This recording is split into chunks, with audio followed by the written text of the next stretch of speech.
విశాఖపట్నం మరియు పరిసర ప్రాంత ప్రజలకు గొప్ప శుభవార్త. కల్వరి మార్గం పాల్ పృథ్వీ మినిస్ట్రీస్ వారు నిర్వహించు పరిశుద్ధాత్మ తైలాభిషేక స్వస్థత ఆరాధన మన వైజాగ్ పట్టణంలో మరి పరిశుద్ధాత్మ దేవుడు చేత నిర్వహించబడుతుంది.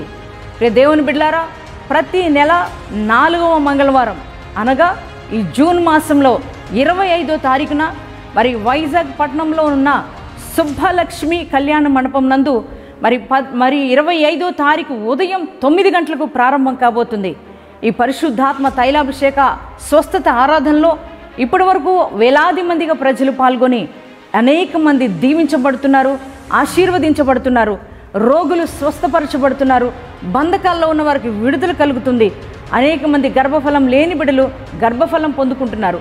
దేవాది దేవుడు అందించే వాక్యము ద్వారా అనేక మంది జీవితాలు మార్చుకుంటున్నారు. పరిశుద్ధాత్మ దేవుని చేత అభిషేకించబడుతున్నారు అనేక మంది. దేవుని బిడ్డలారా, రోగులుగా ఉన్నారా, బలహీనులుగా ఉన్నారా, బంధకాల్లో ఉన్నారా, అలాగే ఆర్థిక పోరాటాల్లో ఉన్నారా, మరి అనేక సమస్యలతో అల్లాడిపోతున్నారా, మరి జీవిత గమ్యం ఏమిటో ఎరుగక మరి కృంగిపోతున్నారా?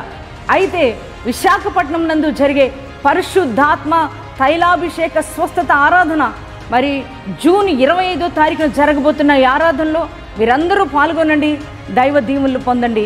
దేవాది దేవుడు మిమ్మల్ని అందరినీ దీవించునుగాక. ఆమేన్.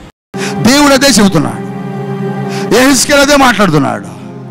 ఆ ఎండిపోయిన ఎముకలతో సేవకుడి మాట ఏంటంటే, ఆ ఎముకలలోనికి జీవాత్మను పంపిస్తాను.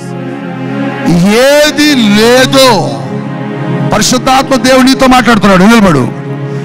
ఏది లేదో అది నీ లోపలికి పంపించబోతున్నాడు. నువ్వు ఏ అవసరంతో ఇక్కడికి వచ్చావు? నాకు 10 సంవత్సరాల క్రితం వెన్నుపూస యాక్సిడెంట్ అయింది. 10 సంవత్సరాల క్రితం వెన్నుపూస దెబ్బ తగిలింది. వెన్నుపూస లోపల రాడ్లు ఉన్నాయి. ఈ చెయ్యి ఇరిగింది ఒకసారి, ఈ చెయ్యి ఈ మధ్య ఇరిగింది.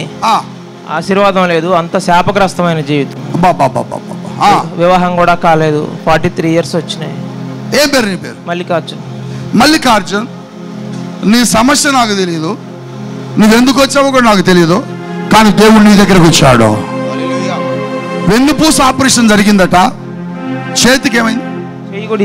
చెయ్యి ఇరిగిందట, మ్యారేజ్ అవ్వలేదట, అనేక సంవత్సరాలుగా శాపగ్రస్తమైన జీవితాన్ని అనుభవిస్తున్నాడట. అయితే ఆయనలో ఏమి లేదంటే ఆశీర్వాదం లేదు, స్వస్థత లేదు. ఇప్పుడు ఆ స్వస్థతను విడుదల చేస్తాను, ఆశీర్వాదాన్ని ఇదిగో నీ మీదకు నేను విడుదల చేస్తున్నాను. మల్లికార్జున్, పరిశుద్ధాత్మ దేవుడు నిన్ను తాకుతూ ఉన్నాడు. బలమైన అభిషేకం నిన్ను తాకబోతూ ఉండగా రైట్ నౌ దైవ శక్తి నిన్ను తాకుతుంది. Mallikarjun, receiving touch. గట్టిగా చెప్పగలరా? హల్లెలూయా, హల్లెలూయా, హల్లెలూయా. మల్లికార్జున్ ఎలా ఉంది ఇప్పుడు? ఏదో ఒక ప్రత్యేకంగా తాకినట్టుంది. గట్టిగా చెప్పకూడదా? హల్లెలూయా. ఏదో నన్ను ప్రత్యేకంగా తాకినట్లున్నది అంటున్నాడు మల్లికార్జున్. నన్ను పేరు పెట్టి పిలవాలని చాలా సార్లు రోజులు ప్రార్థన చేస్తున్నాను అయ్యగారు. అవునా? మీ ద్వారా పేరు పెట్టి పిలిపించుకోవాలని రోజు ప్రార్థన చేస్తాను. Praise Lord. ఈ రోజు నన్ను మీరు దేవుని దగ్గరకు వచ్చాడు. అవును. నువ్వు ఇప్పటి వరకు అనుభవించిన శాపం ఇక మీదట అది నీ జీవితంలో కనబడదు. హల్లెలూయా. ఒక దైవజనుడిగా నేను పలికాను, నీ శాపము కొట్టివేయబడ్డది. హల్లెలూయా. I prophesy in the mighty name of Jesus. దేవుడు నీతో ఒక అద్భుతమైన కార్యం చేయడానికి ఇష్టపడుతున్నాడు మల్లికార్జున్. నీ ద్వారా ఒక ఉన్నతమైన పనిని దేవుడు ప్రారంభిస్తూ ఉన్నాడు. అది 2024 మే, జూన్, జూలై, ఆగస్టులో దాన్ని నీ ద్వారా దేవుడు జరిగిస్తున్నాడు. గట్టిగా హల్లెలూయా, హల్లెలూయా.